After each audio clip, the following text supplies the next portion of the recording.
Гәлсәр Байгускарованың бар тырышлыктары бушка булып сыкты. Бик күп талантлы яшьтәр араһыннан хайлап алынган кыз Төркиялә балалар арасында Turkvision конкурсында Башкортстан данын яклап башкортса йырларга тиеш иде. Зилия Бәхтиева өлкәнрәк яшьтәгеләр арасында сыгыш яһарга әзерләнгәйне.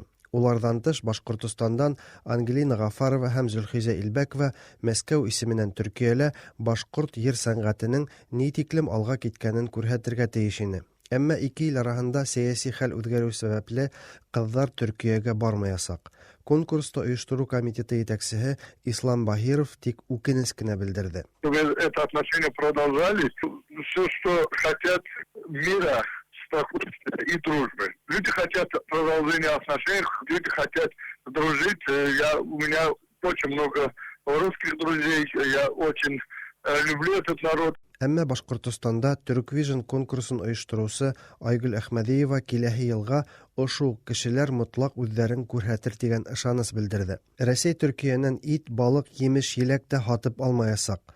Калгандары булһа, эшкуарлар йемеш-еләкте кайдан алырга дип баш вата. Улар икенче базарларда күзләй. Начинаем с Китаем, Аргентина, Греция, Ираном.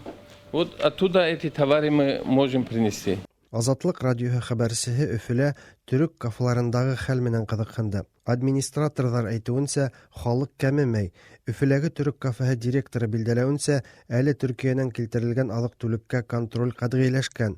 Шуңа ла киләчәктә уларга хактарның артуы ихтимал. Башкортстанның товар әйләнешенең 6% Төркиягә туры килә. Үткән 9 айда ул 350 миллион долларга еткән. Сауда буенча дәүләт комитеты рәисе Рөстәм Камалетдинов. Если мы больше 90% поставляем продукцию на экспорт, то если сегодня отношения с Турцией зайдут в такую сложную ситуацию, то, конечно же, я думаю, что и с экспортом проблемы у нас возникнут.